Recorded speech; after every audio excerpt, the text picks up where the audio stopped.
Apparently, they weren't done with all the drama just yet. The team announcing today that Eli Apple will not play in the last game of the season as he has been suspended by the team. The cornerback was supposedly upset that he had to play with the scout team in practice. They're calling it conduct detrimental to the team. Daily News Giant beat writer Pat Leonard has more. So Eli Apple's suspension was a long time coming. Even when you gave him the benefit of the doubt, and he's undergoing a lot of family issues throughout the season, time and again, when given the opportunity, he has demonstrated his immaturity, things that have bubbled beneath the surface that have now come to light. It first happened when he yelled at coaches in Week 5. He was benched for the first 3 series against the Chargers. From there, he's been a consistent problem, complaining about the culture, threatening to walk out on the team. Ben McAdoo brought him back, but deactivated for 4 weeks. And after Landon Collins calls him a cancer, instead of standing up for himself, instead of explaining himself, he uses crude remarks in front of the media, male and female, before walking away, yells at coaches again in practice, refuses to go on the scout team. The Giants not only have suspended him, but have to consider at this point releasing him. A 10th overall pick who the Giants are probably going to have to wave goodbye to in the offseason. Meanwhile, Eli Apple has been at odds with Landon Collins, who apologized on social media today. Collins met with Steve Spagnuolo and Apple this morning after calling Apple a cancer in a radio interview. The tension between the two had been escalating in the last couple weeks. So with that, it is time for Double Take, joined tonight by Marc Malusis and Sal Licata. And guys, is this a sign to you that the Giants are done with Apple? I think it really depends on the next general manager and coach, right? I think it also depends on, do they look at this situation, Sal, and say to themselves, we could rectify it? Because there's no doubt, listen, despite his immaturity, there's no doubt that Eli Apple is a talented athlete, right? There's a reason why he was the 10th overall pick coming out of Ohio State. You look at the skill set, the size, the athleticism, the speed, and his ability to play cornerback. There will be a job for Eli Apple, whether it's put on the Giant uniform or put on somebody else's uniform in 2018. Now, it might have reached a point here where diminished returns, right? Where he needs a change of scenery, where the Giants need to get him off of the team for the overall betterment of the team.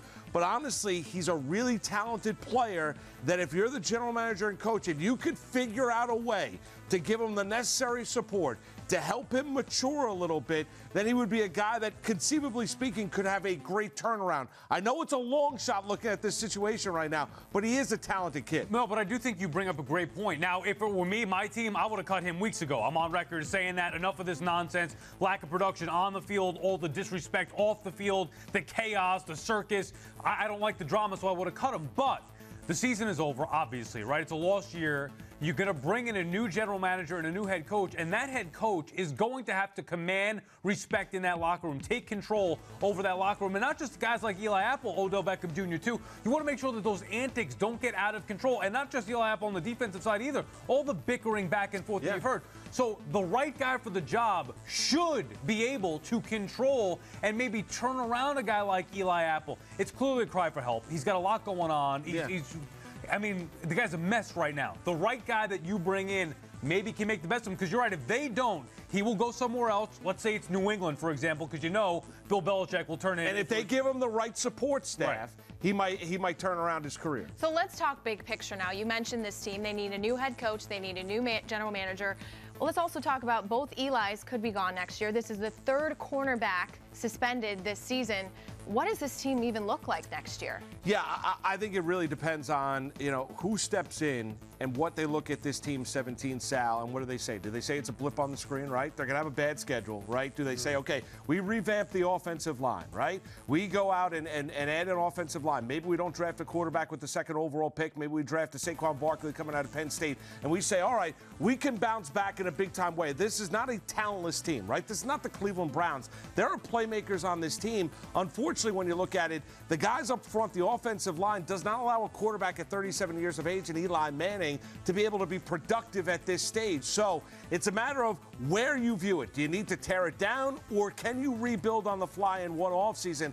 I think they're going to bring in a general manager that's going to say, we can bounce back in a big-time way, rightfully or wrongfully so, in 18. Well, maybe they could do both. As long as they take a quarterback with the second overall or whatever pick they end up having, right. For me, that would be the right move. If you want to sell Eli Manning on saying coming back another year, be a mentor, but we hope that you could win some games this year, I'm fine with that, and I trust the guys that they're going to put in place to make those decisions. But this cannot be a situation where I would never take a running back, I don't care how good he is, that high in the draft. I'm not taking an offensive lineman or anywhere else because this is a rare opportunity to where they can, kind of like the Colts had. Yeah. Kind of like the Colts had with Manning and Luck years ago. Now, maybe it hasn't panned out the same exact way the Colts would have liked it, but they're in a rare spot to where they could draft a quarterback of the future when we know Eli's days are numbered. All right, quarterback, offensive line, things to be addressed in the offseason. Thank you, guys. We'll see you in a bit. We're going to stick with the Giants, and prior to his departure, Ben McAdoo talked about Davis Webb getting some good looks. Well, now, in the last game of the season, we might actually get a look at the quarterback the Giants drafted. Webb has been promoted to Eli's backup on Sunday. Doesn't mean he will play, but there is a chance. I am excited about that. It's never easy to work so hard, and then at the last second say you're not going to get a jersey this week. So that's been kind of up and down. But again, I don't let it affect me. I try to be a good teammate, and I'm excited about that. How ready are you if you are forced to go into the game at some point? I'm not sure. I haven't ever played in an NFL game before, but I have worked. I'm prepared very hard. I mean, I've taken pretty good notes from Eli and his routine and Gino's, and talking to Coach Signetti, Coach McAdoo, Coach Sullivan, guys. They've been around good quarterbacks before, so I've taken a little bit from all of them and kind of utilize it to my routine. So I think I'm doing just about everything I can do to be ready. But again, you never know until you play.